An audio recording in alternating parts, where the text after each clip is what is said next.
so fun to see you all today. I hope you are having a wonderful day. Hey, I get a lot of questions about shady things that guys and girls both do. So I thought it would be helpful for you if I did a video on what Mr. or Miss Right acts like. Now, as usual, as you are listening to this list, I want you to consider yourself and decide if you need to make some necessary changes so that you can be a blessing to someone instead of a curse, okay? Okay, so Mr. or Miss Right is a very engaging person. So think about when you're telling someone something that's important to you or exciting to you, that they are really listening, like they are engaged and they're like, oh my gosh, no way, like what happened? And they're asking questions and guy or girl, they're still curious. They're wanting to know what's going on. And if you ever talk to somebody where you're excited and something's important to you and they're doing the yeah sort of paying attention, or they're watching TV or playing their iPad while you're trying to tell them a story and you're just like, duh, please, like, engage. Okay, Mr. or Miss Right is engaging. Okay, they are kind and compassionate to you, right? That kind of goes without saying. They make time for you. You definitely know that you are a priority with Mr. or Miss Right. They're not addicted to things. Now, I know that we all struggle with things, okay? But addictions can really add problems in a relationship. Now, that can be anything from, I'm not talking just drugs and alcohol, okay? That can be anything from money to their car, to sports, to their body, to, like maybe they have an eating disorder. Maybe it's themselves and you're dealing with a narcissist. That's fun, not so much, okay? They're emotionally mature, relationally intelligent. Someone who can handle other people and relate to other people in a healthy way is so incredibly important, I can't even tell you. It's called EQ. You can have an IQ and an incredibly low EQ, and that isn't gonna help you from a relational standpoint. So let me think of some other ones. They are your biggest fan. There is no jealousy involved here. They are excited for what you're excited about. They might not share your same interests, and that's okay, but they're still encouraging to you and they're supportive to you. They're just excited for you. Mr. or Miss Right tells you the truth even when it's hard, but when they do it, they're very, very kind. They're not cutting to you. You don't walk away feeling like you're a bad person, okay? You don't feel shameful. So shameful says, I am bad. Guilt says, I did something bad. So when they come to you, they do it as a separation from you versus your behavior. They'll say, I just really didn't like it when you did this, instead of you are fill in the blank. That can be really destructive. They own their stuff. They don't blame other people. That kind of goes with emotional intelligence. They're fun to be with. I don't know about you, but being around people that are just like stodgy and just don't know how to have fun, it's really hard. And you have things that are fun to you and you need to have someone to share that with you. Even if you're highly introverted, it's really nice to have someone to do life with you. Let me think of some other things.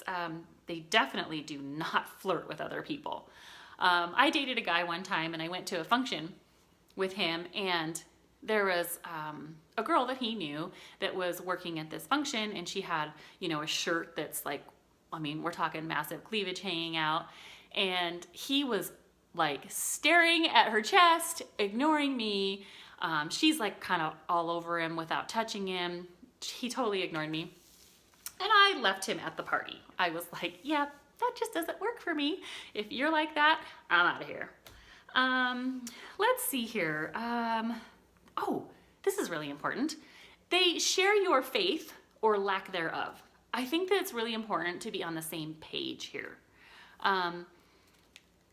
If you are a person of faith, that is really just part of who you are. If you're dating someone who feels the opposite way, that's gonna come into play someday. And you might not think so now, but let's fast forward to when you have children someday.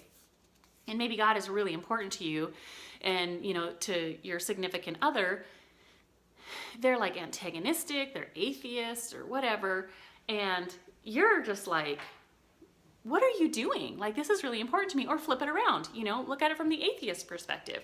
They're like, no, I don't believe that. And you're trying to teach them about God. Do you see what I'm getting at? Like, there's just constant headbutting thing going on. So Mr. and Miss Right really does need to share what you have going on there, whatever that is. This is a good one. They are hard working. Now, I have had several clients and several friends that ended up with a person, guy or girl, that wanted to sit around and hold down the couch, whether they're playing video games, watching sports, chick flicks, just not doing anything. They did not want to make a living. And even if you're an at-home mom, you still need to be busy. You still need to be in charge of running the house, which is, cooking and cleaning and shopping for groceries and, running kids to appointments and scheduling appointments that are at the house. And so you're allowing that significant other to, do what they do. You do what you do and they do what they do, but you still need to be busy. So I just can't even tell you how much that has ruined people's lives. And speaking of ruining people's lives, the next one and final one, obviously this list is not all complete, but these are just some ideas. They are not addicted to porn. They do not watch porn. Now, you might be going, what's the big deal? Well, studies have shown that when you watch porn, it does the same to your brain as doing hard drugs. And so you're just constantly wanting more and more and more. And the problem is that you become desensitized to what you're seeing, and you need to see more of it, more hardcore stuff, and then the person that you're with can never measure up to that, and then you just have all sorts of problems. And again, it's an addiction, just like anything else. And porn, let's be real here, it's cheating on the person that you're with. And some people are like, well, no, it's not. The only difference is there's a screen.